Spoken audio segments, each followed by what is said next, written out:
Buen día tengan todos ustedes, queridos amigos y amigas de este canal de YouTube Nelter de la Cruz.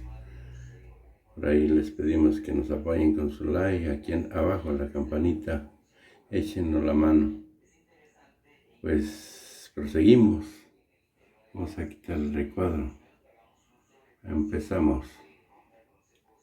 Buenos días, señor presidente. Buenos días, señor subsecretario. Eduardo Esquivel Ancona, Análisis Económico, Grupo SDP. Yo quisiera preguntarle al doctor Gatell y a usted, señor presidente, la Unión Europea tiene planeado pedir el requisito de que para entrar a su país, a los países miembros de que estén vacunadas las personas, ¿no? Contra el coronavirus. Pero en la lista que tienen ellos no aceptan la vacuna Sputnik, la vacuna rusa, ni tampoco aceptan la Sinovac, estas dos vacunas son muy, en América Latina han sido vacunados un gran número de personas con estas vacunas. La pregunta que yo quisiera hacerle, México tiene un acuerdo comercial con la Unión Europea. ¿Qué posibilidades hay de que se negocie en México que sí acepten la vacuna rusa y la vacuna Sinovac para entrar al requisito? Porque si uno no está vacunado o tiene estas dos vacunas,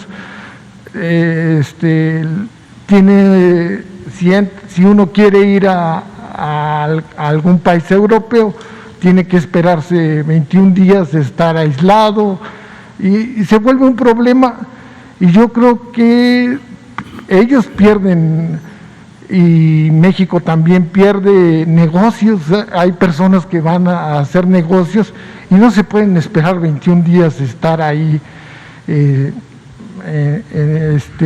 esos lugares para la cantidad de dinero, las posibilidades de hacer negocio, y las personas que son turistas, pues a ellos no sé.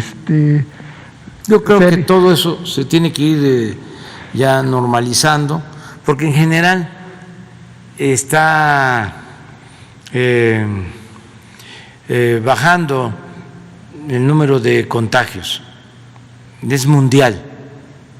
Es muy lamentable lo de la India, lo de Brasil, de otros países, pero en general, el caso de Europa, hay una disminución y se está avanzando en la vacunación en los países europeos. Entonces, creo que esto va a ayudar mucho a que se normalicen las relaciones y que no haya medidas estrictas o que haya flexibilidad. Nosotros tenemos buenas relaciones con la Unión Europea. Por ejemplo, tenían una disposición de no permitir que vacunas que se produjeran en Europa se exportaran, y hasta ahora la Pfizer viene de Europa y ahora se logró que empiecen los envíos de Estados Unidos, y esto es un acuerdo con la Unión Europea, es un trato que han dado especial a México. Entonces yo estimo que ellos van a ir aceptando, pues que debe de haber una concepción universal en todo lo que tiene que ver con salud y con las vacunas, independientemente de la marca, de la ideología, de los países de origen, y van a ir cambiando las cosas. Ese es mi punto de vista. No sé si hay, bueno, eso no, porque nosotros tenemos un comparativo de cómo estamos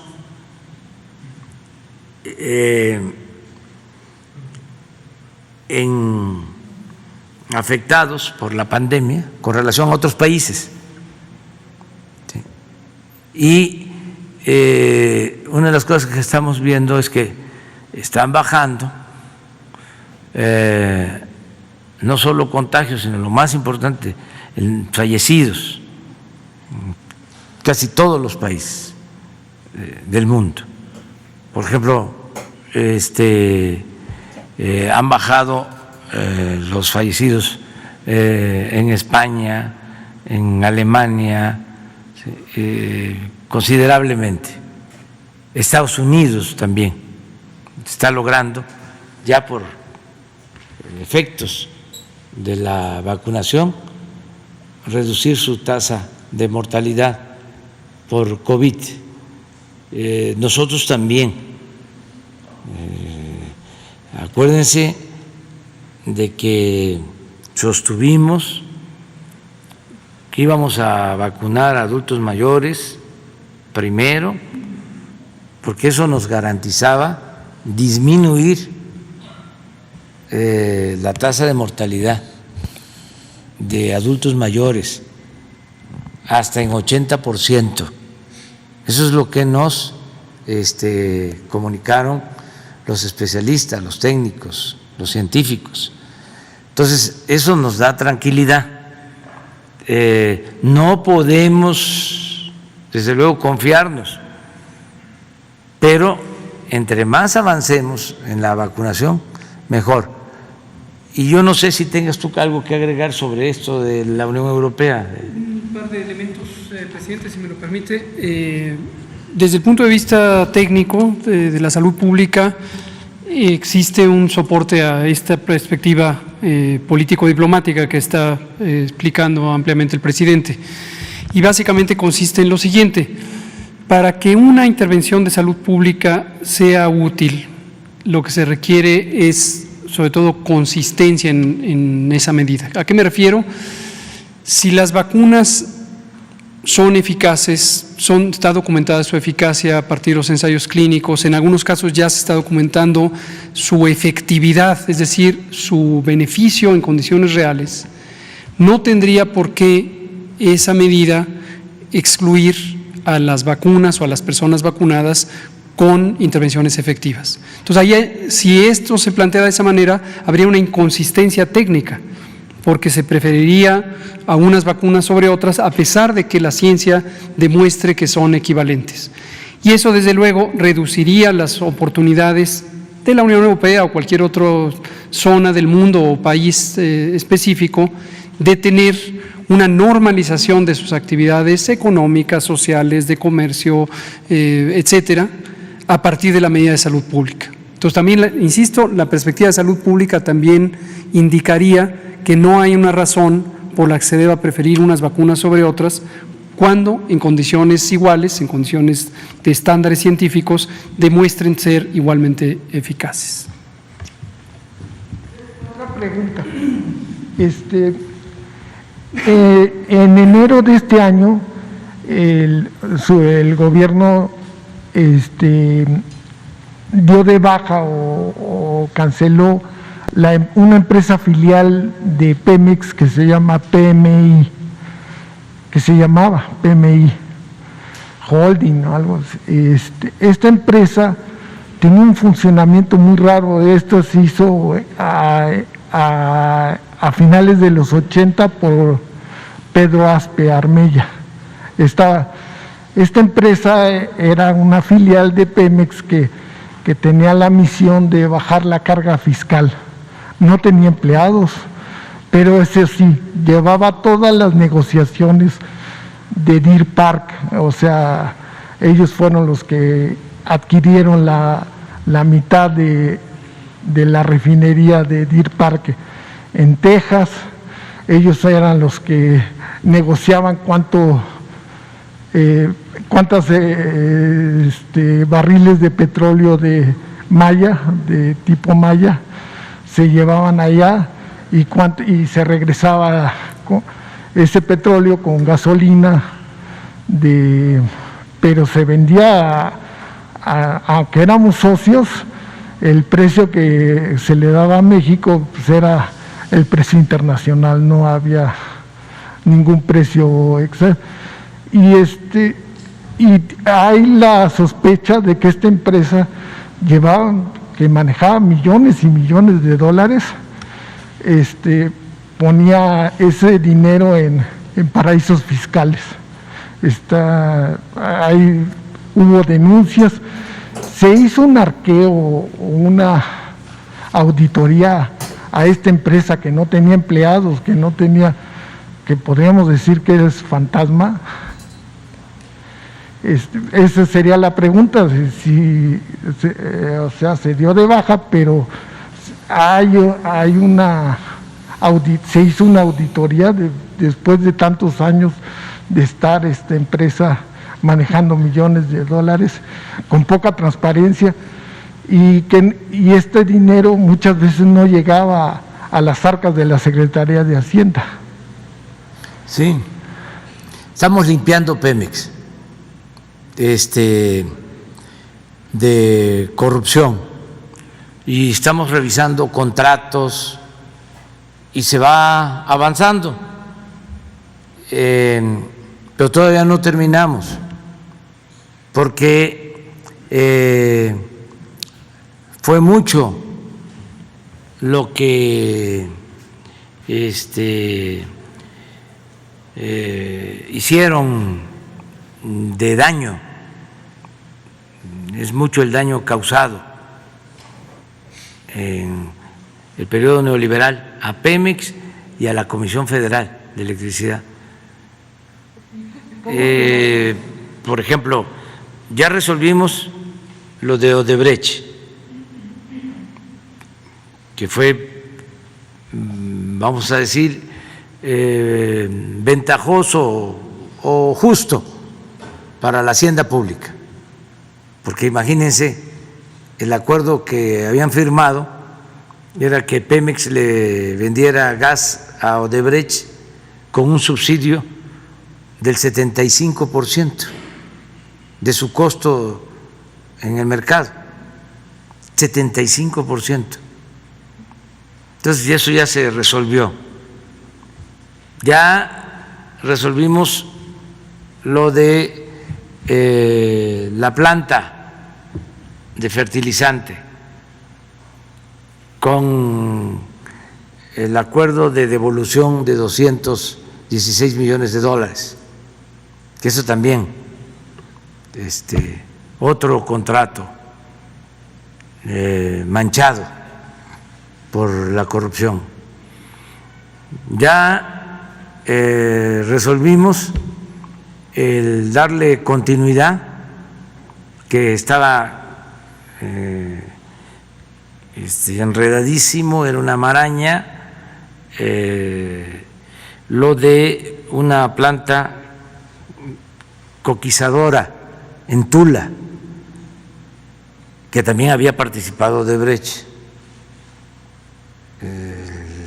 A lo mejor algunos se acuerdan de que para traer equipos de esa planta hasta cerraban las carreteras, quitaban los puentes, que eran tanques enormes para Tula, y no los instalaron los equipos y se ejercieron 1.500 millones de dólares. Entonces teníamos dos opciones: dejar que los equipos se convirtieran en chatarra o continuar para terminar la planta, que sí es de utilidad porque nos permite producir más gasolinas y no tener combustóleo de más Entonces ya decidimos echar a andar la planta de nuevo o seguir la construcción de la planta. Nos va a demandar una inversión de 2.500 millones de dólares. Son de las decisiones que estamos tomando. Estos corruptos que manejaron Pemex en el periodo neoliberal llegaron a vender plantas de nitrógenos para producir nitrógeno dentro de las refinerías. O sea, no vendieron toda la refinería, pero sí plantas que eran de Pemex. Entonces, ahora se están adquiriendo esas plantas y se están revisando contratos. Se hizo un escándalo, ¿se acuerdan? Cuando había un tesoro, decía la publicidad, en el fondo del mar, que había que sacarlo, porque había muchísimo petróleo y mucho gas en las aguas profundas. Esto para los jóvenes que querían desde entonces llevar a cabo la llamada reforma energética. Esto fue cuando Calderón, y empezaron a hacer plataformas para extraer petróleo, gas, pagando muchísimo dinero de renta de las plataformas. Bueno, quedaron plataformas enfrente de Coatzacoalcos sin que se concluyera todo el proceso de extracción de gas. También inversiones de 1.000, 2.000 millones de dólares, por lo que comentabas de el gas. Necesitamos 2.000 millones más para que esas obras inconclusas las podamos utilizar y que no se pierda ese dinero. Entonces estamos en eso, pero aquí me podía pasar toda la mañana hablándoles del rescate de Pemex, de la Comisión Federal de Electricidad, lo que yo les comentaba. Fíjense la gran injusticia de que les daban contratos para comprarles la energía eléctrica a precios elevadísimos, con subsidio a las empresas particulares, pero además les daban los créditos con la banca de desarrollo, con Nacional Financiera, negocios redondos, mejor dicho, actos descarados de corrupción. Entonces, vamos avanzando, nos dejaron muchísimos problemas. Ayer tuvimos una reunión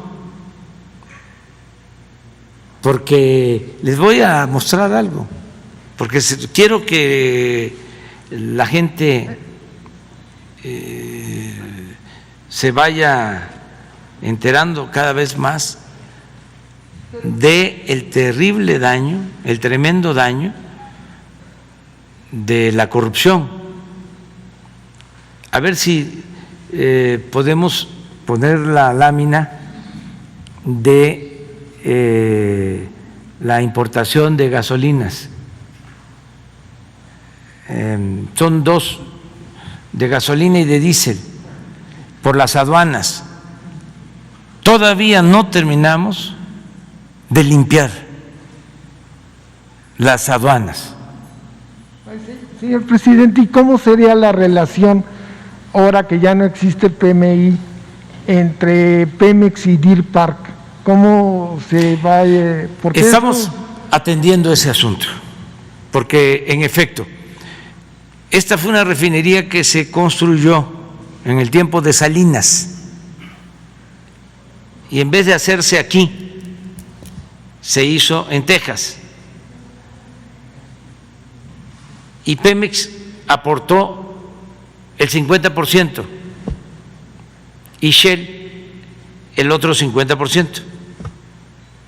Nada más que en efecto desde entonces Pemex no ha tenido utilidad ni ha habido transparencia. porque la administración, de acuerdo al contrato, la lleva Shell y han decidido que la utilidad se reinvierta en la refinería, de modo que desde que se construyó no ha habido beneficios para México. Si acaso el que se pueda procesar crudo mexicano, pero se vende, como tú dices, al mismo precio o lo compran al mismo precio, y en los últimos años hasta han bajado la compra del crudo. Entonces, pero así como eso, tenemos muchas otras cosas. Tenemos la venta de las acciones que se hicieron en la época de Felipe Calderón, acciones de Pemex que tenían Repsol, que se vendieron a muy bajo precio y que apenas las adquirió Repsol, se fueron para arriba en el mercado financiero. Pero muchísimas cosas se dedicaron a saquear, por eso es el enojo que tienen. A ver si están las láminas. Sí, de aduanas, nada más para que… Y esto además, porque se los mando a avisar a los contrabandistas y a los distribuidores. Miren,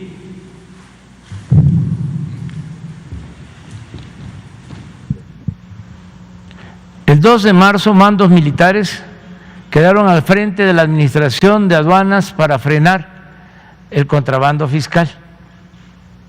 Tomamos esa decisión de que en los puertos, la Marina y en las aduanas de la frontera, la Secretaría de la Defensa.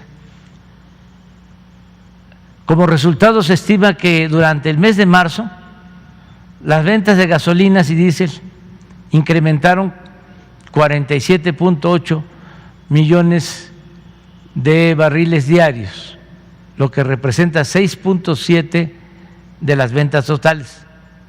O sea, Pemex vendió más. Sí. Esto implicó un incremento en los ingresos en Pemex de 2.345 millones de pesos. Y el país recibió por impuestos a los combustibles 2.338.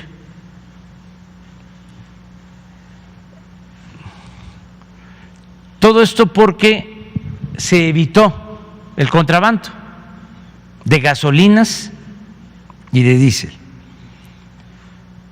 Esta cantidad solo por el control de 3 aduanas, porque ahí comenzamos: Matamoros, Reynosa y Nuevo Laredo.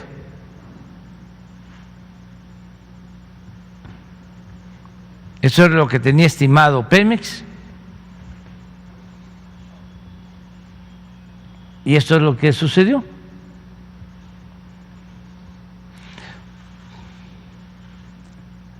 Pero terminando marzo vuelve a caerse, porque tenemos información que están metiendo los autotanques por las otras aduanas. Eso es gasolina y esto es diésel. Cuando sucede esto, que empiezan los ensayos, vamos a decir, el control del ejército en estas aduanas, los distribuidores de México que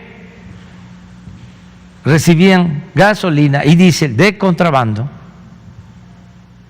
empiezan a buscar a Pemex para comprarle a Pemex.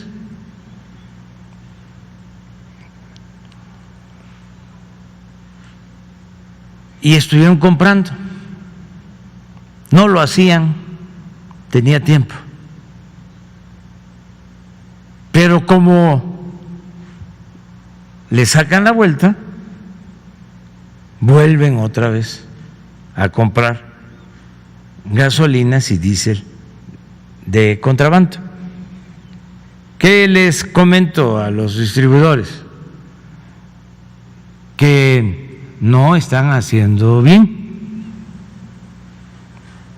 que están actuando de manera ilegal y que nosotros somos muy perseverantes y que no vamos a permitir que le roben al pueblo. Así de sencillo. Y que no nos vamos a cansar. Entonces, ayer ya tuvimos una reunión y di la instrucción de que todas las aduanas de la frontera van a estar a cargo de la Secretaría de la Defensa y todas las aduanas de los puertos van a estar a cargo de la Secretaría de Marina.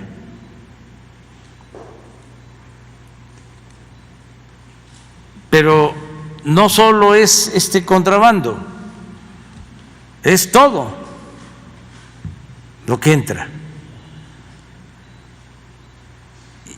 por relaciones de complicidad que se dan, desgraciadamente, vicios arraigados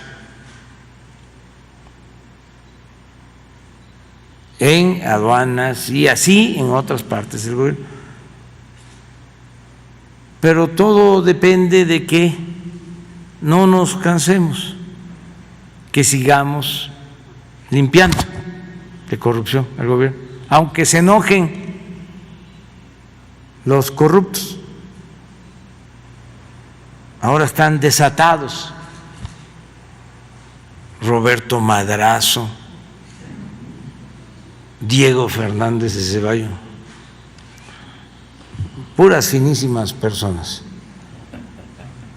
atacándonos.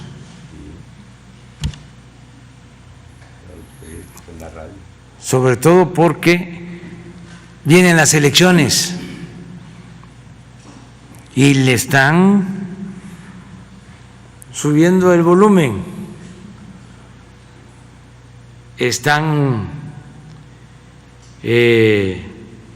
desesperados, ofuscados, porque están viendo que la gente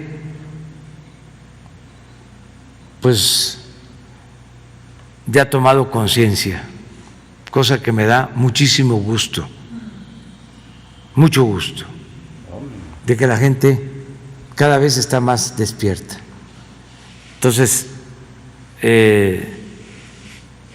todas estas campañas en contra del gobierno ya no tienen el efecto que tenían antes. Por cierto, quedamos en ver cuánto costaba votar en el extranjero, cuánto tenía de presupuesto el INE. ¿Tienen el presupuesto? Ah, bueno, pero entonces háganlo, porque sí tenemos que tener. ¿Cuánto es el presupuesto?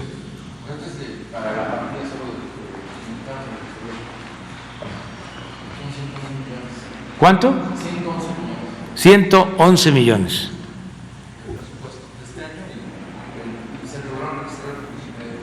A ver, hagan ahí la división para ver cuánto cuesta cada voto.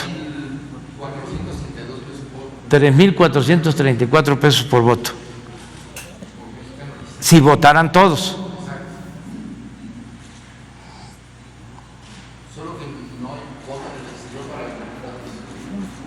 ¿No hay? Ah, es para gobernadores. Muy bien. ¿Y qué pasó con el que entregaba dinero a cambio de votos? El que ofrece dinero a cambio de votos. ¿Fue cierto o no? Sí, es cierto. A ver, pon la imagen. Ándele. Reforma. Pues es que es candidato de Reforma, del Partido de Reforma, del Partido del Norte. ¿Y le dio primera plana? A ver.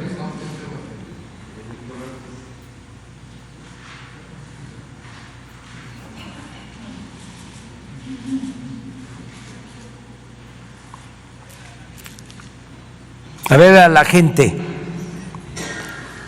que el presidente que viene de una lucha de años por hacer valer la democracia, no denuncie esto, porque es injerencia en lo electoral, que no todos los mexicanos tenemos la obligación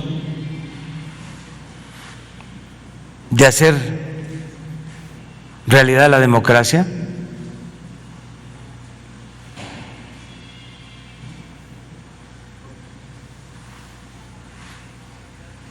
¿Cómo creen que me voy a quedar callado si esto es lo que más ha dañado y ha impedido que en México haya una auténtica democracia? ¿Cómo me voy a quedar callado ante la compra del voto?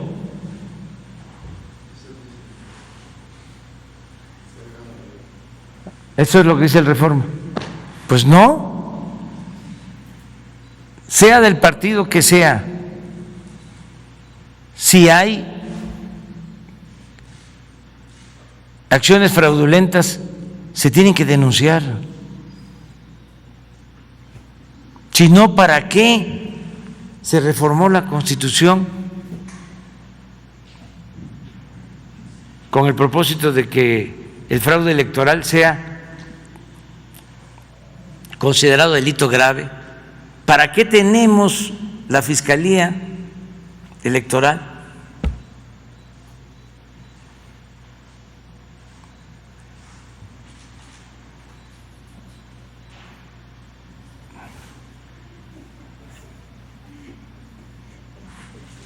En vez de que el Reforma esté diciendo de que está mal que hagan eso, defiende estas actitudes antidemocráticas. Muy bien. Entonces sí fue cierto, yo pensaba que era falsa la información.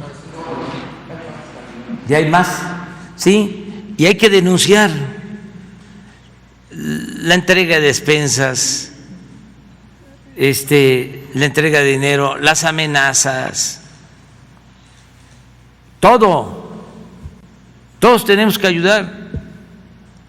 Estas tienen que ser las elecciones más limpias, libres en la historia de México.